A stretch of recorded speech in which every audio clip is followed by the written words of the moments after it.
शिंदेंच्या शिवसेनेच्या वर्धापन दिन मेळाव्यात खऱ्या अर्थानं महापालिका निवडणुकांच्या अनुषंगानं प्रचाराचा नारळ फोडला जाईल।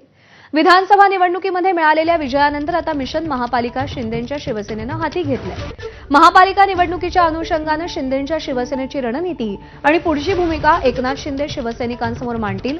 आगामी महापालिका निवडणुकांना सामोरं जाताना कशा प्रकारे तयारी शिवसैनिकांनी करावी याचं मार्गदर्शन एकनाथ शिंदे करतील।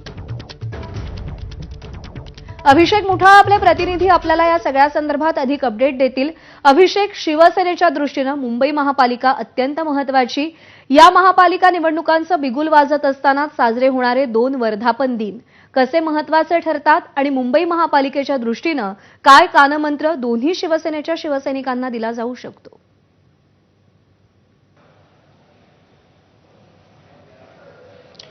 नक्कीच शिवसेना आज 59 मध्ये आपल्याला प्रवेश करताना दिसते आहे आणि त्याच अनुषंगानं एकूणच मुंबई महापालिका निवडणुका असेल किंवा स्थानिक स्वराज्य संस्थांच्या निवडणुका असेल त्या दृष्टीनं दोन्ही पक्षांसाठी आजचा मेळावा हा अतिशय महत्त्वाचा मानला जातो आहे।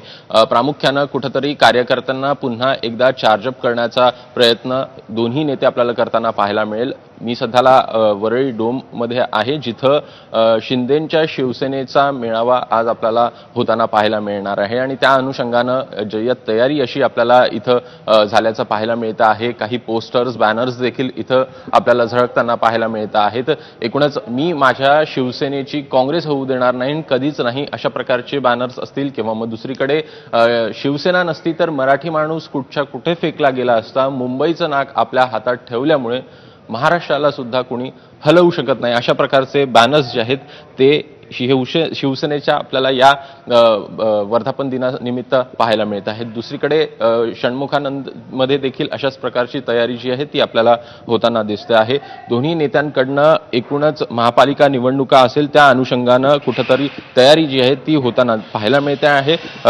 प्रामुख्यानं पाहायचं तर विधानसभा निवडणुकीत जे शिवसेनेला यश मिळालं त्या यशानंतर मिशन महापालिका हे शिवसेनेकडनं आपल्याला हाती घेण्यात आल्याचं पाहायला मिळतं आणि त्याच अनुषंगानं शिंदेंच्या शिवसेनेची रणनीती किंवा मग पुढील भूमिका ही एकनाथ शिंदे शिवसैनिकांसमोर आपल्याला मांडताना पाहायला मिळेल। सोबतच आगामी महापालिका निवडणुकाला कशा पद्धतीनं सामोरं जायचं, सोबतच उद्धव ठाकरे यांना पुन्हा एकदा जो मराठी माणसाचा मुद्दा समोर केलेला आहे त्या मुद्द्याला कशा प्रकारे एकनाथ शिंदे हे उत्तर देत आहेत हे बघणं देखील महत्त्वाचं असणार आहे। एकीकडे राज ठाकरे आणि उद्धव ठाकरे यांच्या युतीच्या आपल्याला चर्चा पाहायला मिळत आहेत आणि त्या अनुषंगानं एकनाथ शिंदे काय बोलतात हे बघणं महत्त्वाचं असणार आहे। दुसरीकडे उद्धव ठाकरे देखील या संदर्भात काही भाष्य करतात का हे बघणं देखील महत्त्वाचं असणार आहे। प्रामुख्यानं ऑपरेशन सिंदूरवर कुठेतरी शिवसेना आणि काँग्रेस यांच्याकडनं आपल्याला उत्तर जे आहे ते देताना पाहायला मिळालेलं होतं किंवा टीका जी आहे ती आपल्याला होताना पाहायला मिळालेली होती आणि त्यामुळे एकनाथ शिंदे यावर काही भाष्य करतात का हे बघणं देखील महत्त्वाचं असेल। बरोबर आहे। त्यामुळे षण्मुखानंद सभागृह असेल किंवा वरळी डोम असेल, दोन्हीकडे शब्दांची शस्त्र परजली जाणार आहेत आणि अर्थात महापालिकेच्या अनुषंगानं काय मार्गदर्शन केलं जातं, काय कानमंत्र दिला जातो याकडे लक्ष असेल। अभिषेक, अपडेट जाणून घेत राहू। तुर्तास धन्यवाद।